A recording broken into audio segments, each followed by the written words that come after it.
Hai, kembali lagi bersama aku. Dan kali ini kita akan kembali menceritakan kisah Swallowed Start nih teman-teman.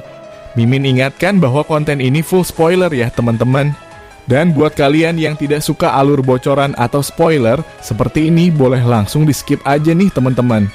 Oke, tanpa berbasa-basi lagi, kita langsung aja nih ke alur ceritanya.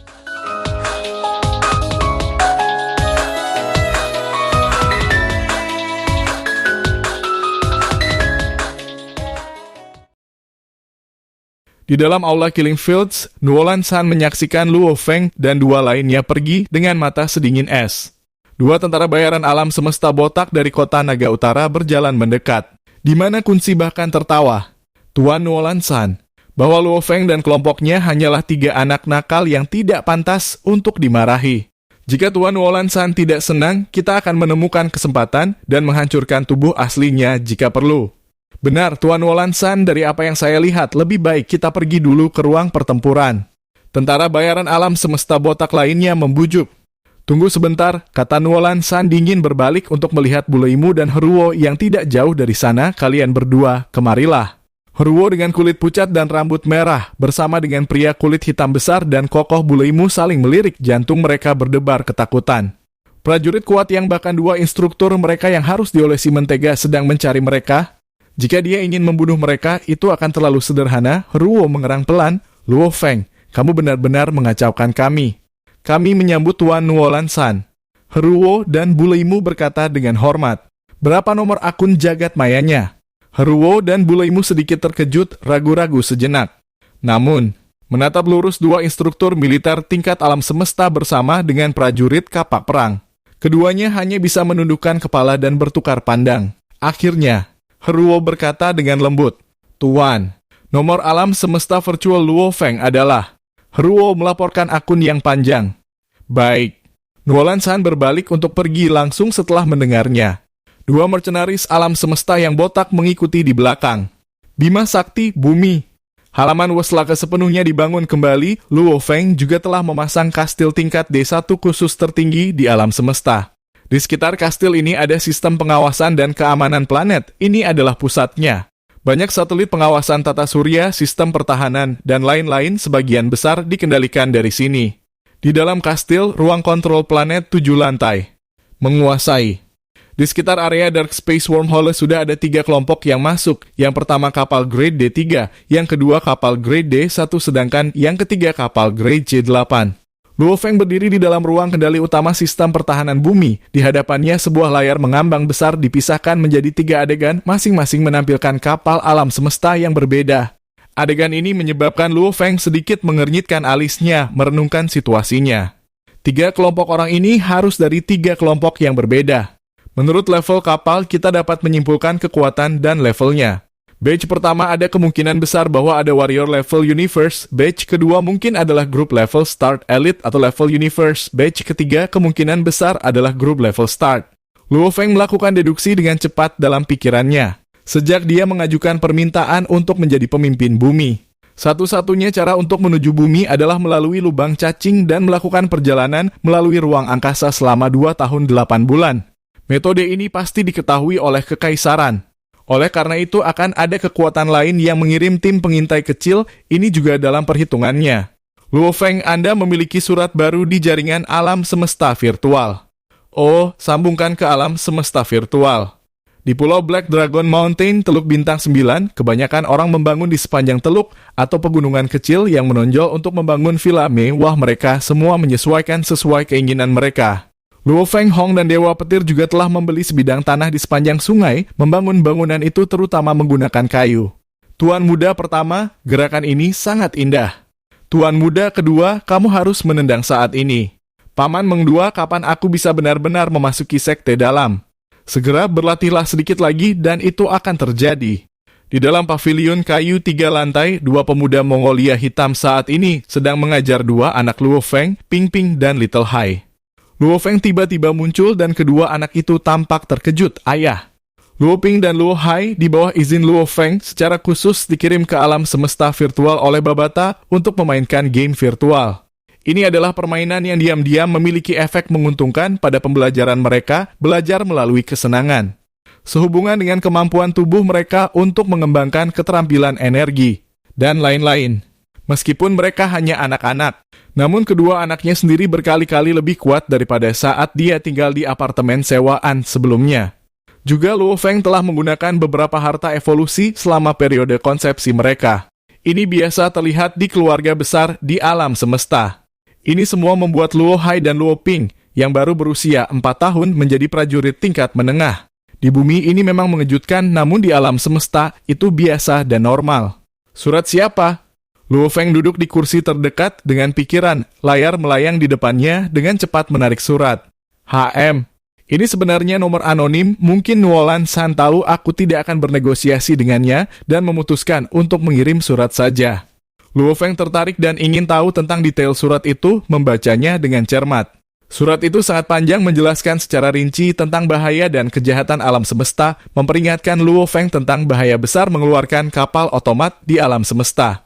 10 burung di hutan tidak sama dengan 1 di tangan. Kapal otomat itu mahal namun tanpa hidup untuk menghabiskan uang akan lebih baik untuk menukarnya dengan beberapa hadiah sekarang. Nuolan San ini sangat kaya. Luo Feng melihat sejumlah besar penawaran dan kondisi dari Nuolan San. Kali ini dia tidak ingin membeli bumi, tetapi untuk benar-benar berbagi kendali untuk mengatur bumi. Keduanya akan berfungsi melalui saham. Luo Feng akan menjadi pemegang saham utama, mempertahankan status pemimpinnya. Keluarga Nuolan San akan memiliki status yang lebih kecil. Pada saat yang sama, kapal otomat akan diberikan kepada keluarga Nuolan San. Keluarga Nuolan San dapat terus melakukan banyak hal.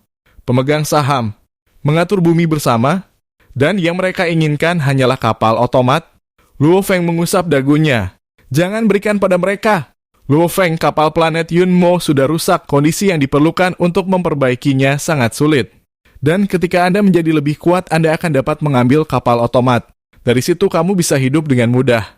Babata berkata, tingkat teknologi ras robot jauh melebihi ras manusia. Jangan pernah setuju dengan Nuolan San itu. Harta karun bumi kapal otomat ini sendiri dapat dikatakan sebagai kartu truf masa depan Anda. Saya mengerti. Luo Feng mengangguk. Setelah itu dia melanjutkan untuk menghapus surat yang Nuolan San telah atur dengan hati-hati untuk bawahannya untuk menulis secara rinci dengan banyak daya pikat. Pada waktu itu Luo Feng, Heruo, dan Buleimu meminta panggilan. Luo Feng terbang ke lantai 3 bangunan kayu, sebuah layar melayang di depannya. Di atasnya adalah Heruo yang tampak kurus dan lemah bersama dengan Buleimu yang kuat dan kokoh. Luo Feng, maafkan saya telah memberikan nomor akun alam semesta virtual Anda kepada Tuan Nuolan San. Itu seharusnya tidak terlalu memengaruhi Anda kan? Heruo berkata. Di sampingnya Buleimu berkata, kami juga baru saja menerima panggilan untuk memesan. Kami akan segera berangkat untuk mengikuti ujian percobaan mercenari semesta. Kami akan melihat Anda ketika kami kembali. Semoga kita bisa kembali hidup-hidup ya. Heruo juga tersenyum. Semua yang terbaik. Luo Feng mengepalkan tangan. Jika kamu kembali hidup-hidup, maka aku akan melupakanmu yang pernah mengungkapkan nomor alam semesta virtualku. Heruo tertawa. Benar Luo Feng. Aku selalu melihat kalian bertiga bersaudara sampai sekarang hanya memasuki ruang pembantaian di Killing Fields. Jika Anda punya waktu, pergilah ke ruang pertempuran. Itu sedikit lebih berarti daripada ruang pembantaian. Ruang pertempuran. Luo Feng sedikit terkejut. Oke, saya akan memeriksanya. Bumi telah diamankan dan dilindungi oleh Luo Feng dan dibentengi dengan baik. Juga, melalui pasar Buddha dia bahkan membeli budak 29 start level 9 lainnya. Bersama dengan 7 budak start level 9 yang masih hidup dari sebelumnya. Mereka membentuk kelompok 36 elit. Dan menurut tingkat sistem keamanan di sekitar planet ini dapat dikatakan bahwa selama itu bukan seseorang atau sesuatu dari alam semesta, segala sesuatu yang lain dapat dengan mudah diselesaikan. Luo Feng, Hong, dan Dewa Petir membenamkan diri dalam pelatihan mereka. Bidang pembunuhan. Jadi ruang pertempurannya seperti itu. Melihat pendahuluannya dibandingkan dengan ruang pembantaian, itu memang menarik. Luo Feng dan yang lainnya berdiri di konter depan aula besar Killing Fields, melihat cuplikan layar pengenalan ruangan itu. Ruang pembantaian dibuat khusus untuk digunakan satu orang pada satu waktu. Di dalamnya seseorang dapat menentukan lawannya, itu adalah alat pelatihan terbaik. Dan ruang pertempuran adalah tempat pejuang dan pejuang sejati bisa bertarung satu sama lain. Orang-orang yang mereka lawan adalah dua manusia nyata, bukan hanya simulasi virtual. Dan jumlah kredit yang dikonsumsi untuk menggunakan ruang pertempuran hanya 1/10 dari ruang pembantaian. Saya seorang bintang level 1, saat ini saya hanya bisa memilih lawan dengan level yang sama. Luo Feng Hong dan Dewa Petir duduk di sudut aula besar Killing Fields, ada layar mengambang di depan mereka, di atasnya muncul banyak lawan dan pengenalan kekuatan dan kekuatan mereka. Jika Anda ingin bertarung, Anda harus terlebih dahulu mengirimkan permintaan dan mengundang lawan untuk bertarung. Haha, kakak ketiga, kakak laki-laki. Lihat, orang ini sebenarnya menyebut dirinya eksponen nomor 1, tetapi hanya menang 21 dan kalah 921 kali, peringkatnya tetap sebagai 1 bintang. Di dalam battle space, seseorang bisa dengan mudah memberi dirinya nama apapun. Ini demi orang-orang terkenal atau berkuasa untuk menyembunyikan identitas mereka jika mereka ingin berlatih. Tempat bisnis semacam ini secara alami mematuhi permintaan klien mereka dan beradaptasi dengan setiap keinginan mereka. Aku hanya bisa memilih seseorang dengan level yang sama sekarang. Tatapan Luo Feng menyapu melewati peringkat mengabaikan bintang 5 dan menatap lurus ke bintang 6 dan lawan bintang 7. Seluruh sistem peringkat tertinggi adalah 9 bintang, itu adalah prajurit terkuat dari level yang sama. Selama bulan ini, saya telah mencapai lapisan kontrol kelima Soaring Shuttle. Aku akan memilih lawan bintang 7 dan mencobanya. Luo Feng secara resmi mengirimkan permintaan. Ini adalah pertama kalinya bagi Luo Feng untuk bertarung melawan lawan dengan level dan kelas yang sama. 1 detik, 2 detik, 1 menit, 2 menit, sial, aku memilih lawan bintang 6, sebenarnya tidak ada jawaban, dia mengabaikanku. Dewa Petir menatap tajam. Lawanku juga mengabaikanku. Luo Feng berkata tanpa daya, kakak, bagaimana denganmu? Kakak laki-laki. Dewa Petir memandang Hong juga. Hong menggosok hidungnya, berkata dengan sungguh-sungguh, saya memilih bintang 9 bintang wisatawan level 9. Saya merasa bahwa saya harus dapat bertarung dengannya. Namun, permintaan pertempuran segera ditolak. Sistem melaporkan bahwa seorang prajurit bintang 9 memiliki kekuatan untuk menetapkan batasan. Hanya 7 bintang ke atas yang dapat meminta pertempuran dengannya. Luo Feng dan Dewa Petir berkedip keras. Ketiga bersaudara. Ini adalah pertama kalinya mereka ingin berdebat dengan orang lain, namun mereka semua dipandang rendah.